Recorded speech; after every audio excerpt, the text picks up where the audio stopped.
Such an honor, such a great honor having you on the show. The honor is mine. And you're looking very good. I don't know if you've seen yourself. I tried. Oh my goodness. The only color I see is blue. The only color you see blue? Yes. Oh, really? Like, I'm being told by the cameraman. Yeah. I move it just a little bit. Hivyo. Hapo sasa. Kumbe unajua hizi vitu. His Excellency. Simple. Easy. Simple things. Unajua, unfortunately, sikujua wewe ni mrefu. Aya. Nimeona. Na uko slim pia. Where? Do you play basketball kiasi? No, I don't. But how did you know I'm slim? I thought for the first time nobody is ever going to talk about it, especially you, sir. Okay, so we will keep that for off air. For off air. I'm also in blue as well. Umetuchekesha. Pastor Nganga. Have you met Pastor Nganga? Not directly. Yes. I've met him in media. In media? Yeah. What do you think of I plan to see him sometime. You like the guy? I like his charisma. I'm not sure I like his doctrine. But he's also a musician. So, yes. He has a very nice, authentic style of playing the guitar. Yes. So that's good. And then his creativity is just natural. It's raw. Top-notch. So I didn't say top-notch. I said natural. I said the way you're planning safe with the one. No. You see, yes, top-notch or, under-notch is not mine to decide. Yeah, he is unique. He is authentic. He's original. Yeah. That's what he's you also say. humorous, I think. Do you know any of his songs? Maybe 2 years kwenda Majuna Seattle. No, because that's the current hit. Yeah, so I don't know much of his music. Yeah. Let's talk about you, sir. Welcome on the show. Well, thank you. You're one of the few Kenyans who have taken up the courage of saying, you know what, things might be not be going right, and you clearly It's not might. They're actually not going right. Are you serious? Yeah. There's nothing going right at all. No, some things are going right. Like? But there's a lot that is not going right. Like hosting, Chan. It was nice that the tournaments were here. Yes, sir. Suddenly I can see a bit of excitement in terms of mainstreaming athletics. Yes. That's awesome. Our athletes are doing well internationally. Oh, yes. So I'm very, very excited about that. But that has nothing to do with government. It's all talent. As you can see, of course, the musicians are doing their thing. The films are coming out. Yes. You can see people working hard, with their production, the industries, and so on. Unfortunately, the flip side is also true, that there is a lot going wrong. So, for example, like in the last couple of years, more than 30 companies zimefunga, zimehama Kenya. Yeah? Unajua kuna vitu tulikuwa tuna produce hapa, sasa zinaenda kuproduciwa Egypt. Unfortunately. Na maji inatoka hapa kwetu, Lake Victoria. Unaona? So you look at that, and then some companies are moving to Tanzania, Nothing wrong with moving to, East African countries, but we have to ask the question, why would anybody leave Kenya? It's because the production cost is high.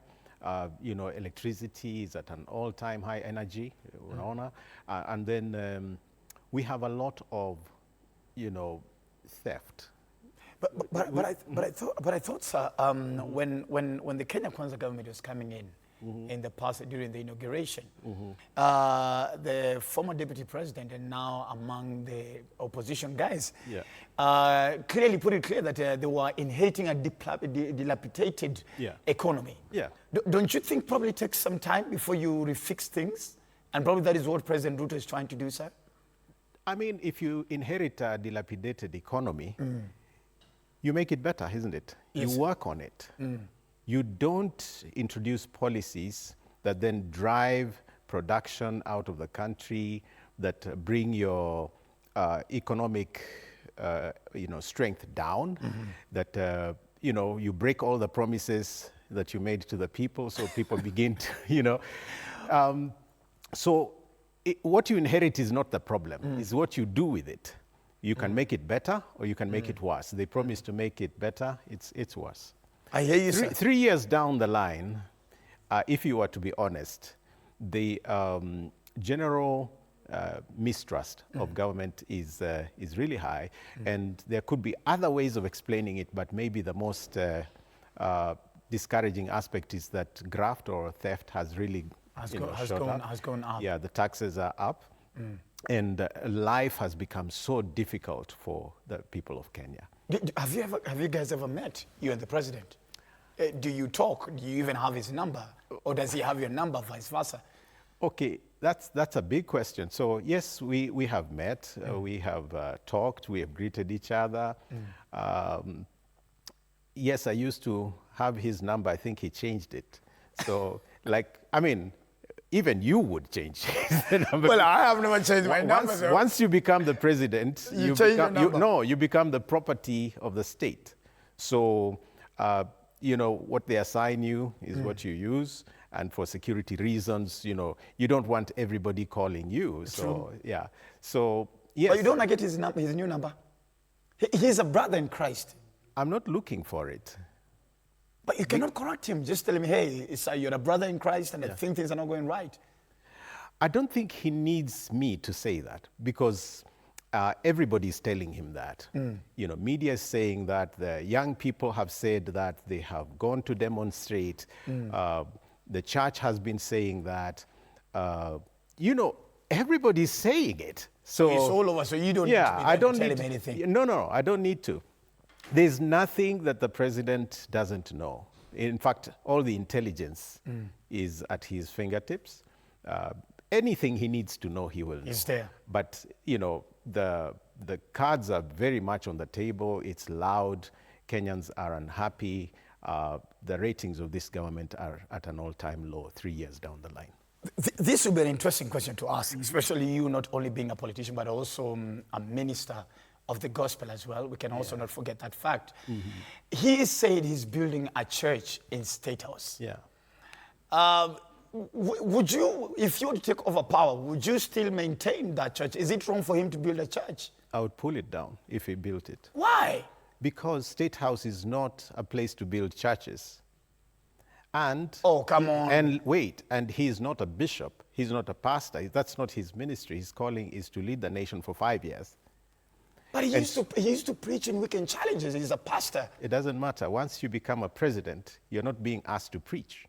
You're being asked to deliver policy. You're being asked to ensure that government works. So you would pull the church down? Yes.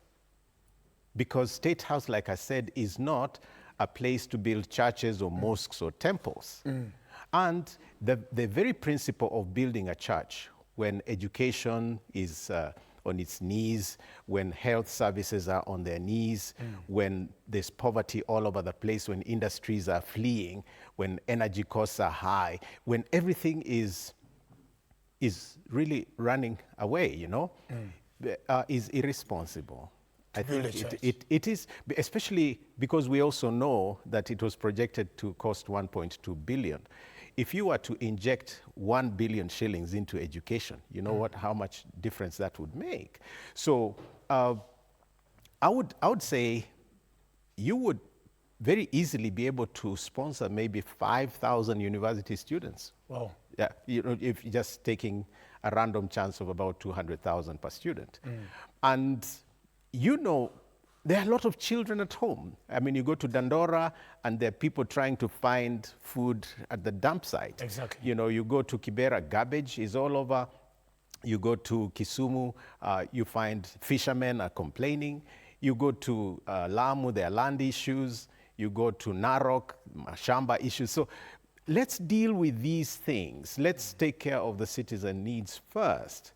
And we are not short of churches and mosques. And by the way, if a Hindu became president next, are you saying we should add a temple at State House?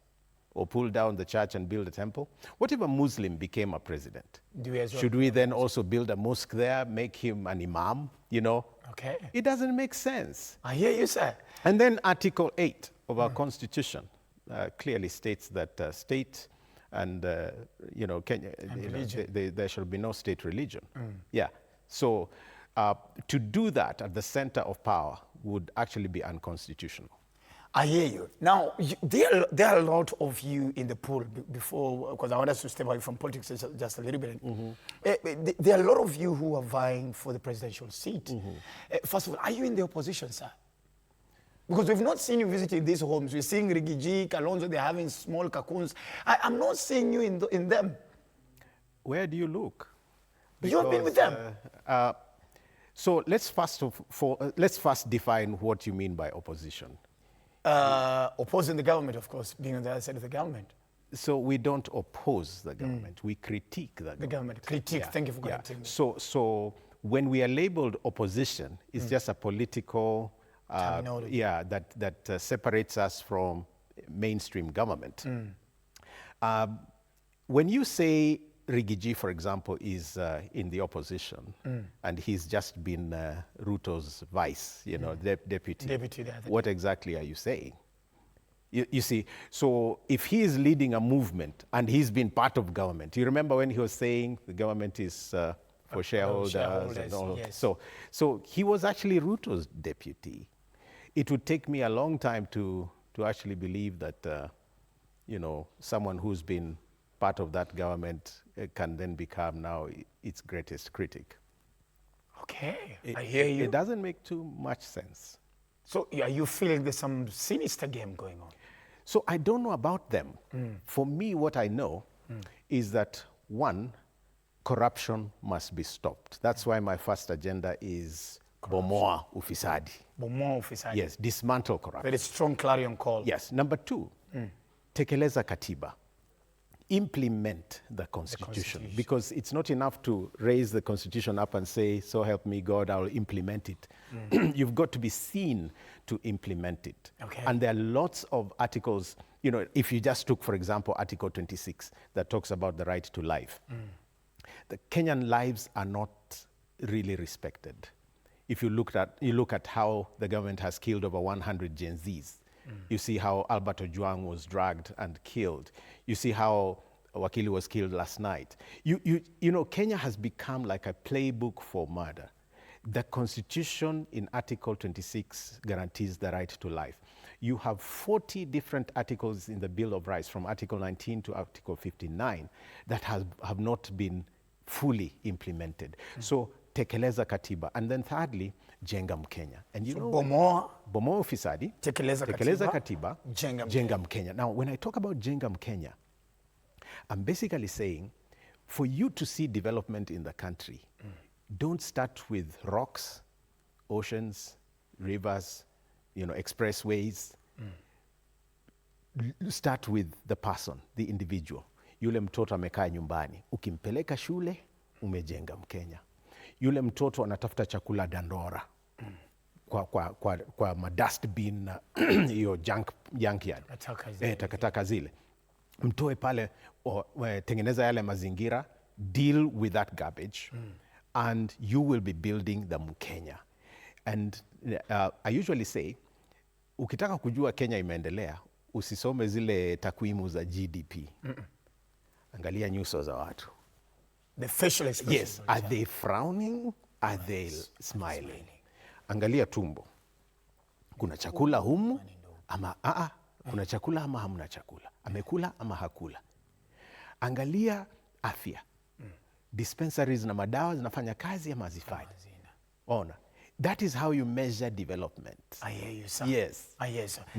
Not by saying Kenya grew from 4.1 to 4.5 GDP. Unasema it's easy to tell when you look at somebody, you can easily tell.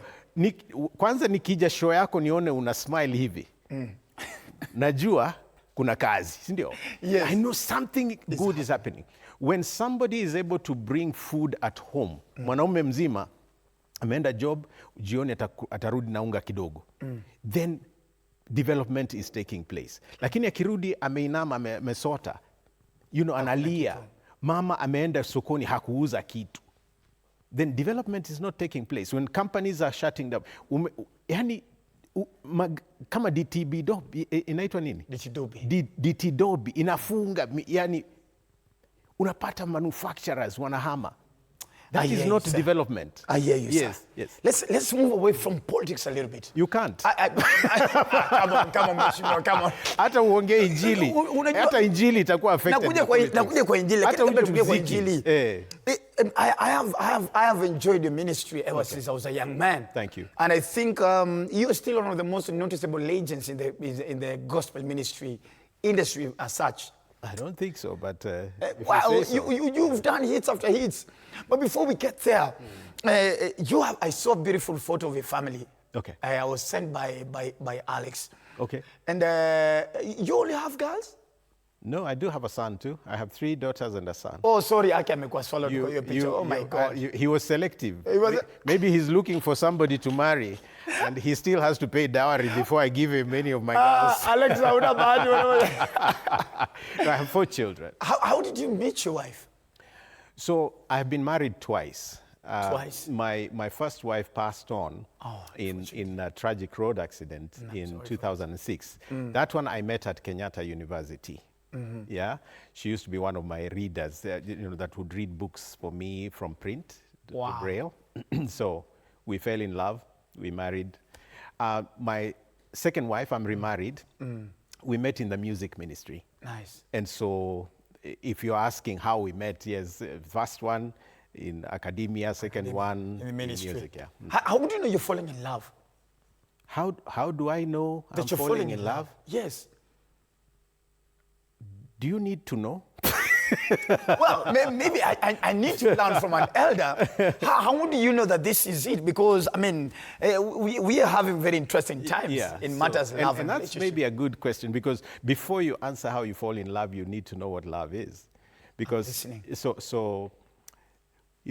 the Greeks have 4 words for love. You have the word phileo, which is like brotherly, that's Philadelphia, philanthropy, love, phileo.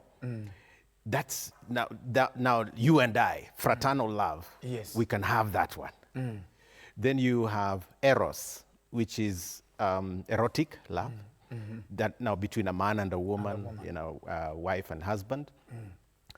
Then you have storge, which is like between a mother and a child, that feeling, the nestling, feeling. Nurturing. Yeah, and then you have agapao, which is like God's love towards people. And his creation. Yes, so he loves you not because you gave him chips, so it's in spite of who you are, that kind of very high love. So if you're asking about eros, which is erotic, between me and a woman. Of course, there is the emotional. I feel something, the butterflies, the liver quiver, and then you have, common things you do together, attraction, by virtue of things you do together, places you go, memories, all of that, and then you have the component of commitment that follows. So you commit to somebody you love. If you commit to somebody you don't love, you have a problem in life. So you've got to marry a friend, for example. I hear you. If you're not friends, don't bother. Yeah. Okay. Yeah. So there are many aspects to check out when if you want to know you're in love. Certainly the feelings, then the things you have in common or you share, and then you have the issue of friendship and commitment. Yeah. Nice. Let me ask, did you ever find yourself in a situation whereby you are interested in a lady, but because the fact that you have limited eyesight, they were not able to accept you? Have you even faced a heartbreak, Mheshimiwa? Have you ever several times. You have? Oh, who is that? Several times. No. Nani break? But walini break heart lakini ilini grow. So really grow. Na break heart na mtu hawezi ona. Tunaonana. Kwa nani alikwambia tuonane? So this is it. Yes, sir. Your question is if I've ever been heartbroken, and yes, have somebody ever probably turned down you wooing My them? very first attempt to have a girlfriend in primary school was turned down. Wow. Yeah, because of course none of us was serious. But I was told, no, you know. That sounded so strong. No, it was really serious. Then over time, Yes. I realized this was not love, it was infatuation. You know, you just those liver quivers. And then, of course, in high school, you begin to have girlfriends because everybody else is having one, you know. And then you realize, hawa ni wakunipotezea pocket money, you know. Yeah, but so my first very serious relationship was at the university. Which is now, of course, with the first wife. No, with somebody else. Before the blood of Jesus, you looked like you were dangerous. No. I was already born again. Oh. So this was somebody that was also born again. Yes. But it didn't work out. Alichukuliwa na mwingine. Ay. Yeah, so the heartbreak was mainly because nilinyang'anywa. In this generation, we say uligongewa. Niligongewa. This generation we say. Yeah. So that happened. I was out of the country. Kurudi nikapata serikali ilipinduliwa. Yeah. So, but you know, I've also had a lot of people wanting to be, you know, my friends and Wow. And I was not ready for them because I was already bonded to somebody. So the women who sumbua you as well? Especially before I got remarried, I really had to run. It was bad. I mean, some of my former students, you know, I'm a teacher. Yes. You know, some of my classmates, marafiki kwa ministry, kwa music, it was hell. You received there's that statement of God has shown me. Yeah, many. A lot of them. God has shown me. If you listen to that alone, utaanguka vibaya sana. Because you see, then you begin to ask, kwani how many gods do I have talking to all these girls? You know. Let's go on a break, ladies and gentlemen. Having an amazing chit-chat, of course, with the one and only, the legendary Reuben Kigame, of course, and a presidential aspirant as well for the upcoming elections. Live on Dr. Tonight. We will see you after the short break.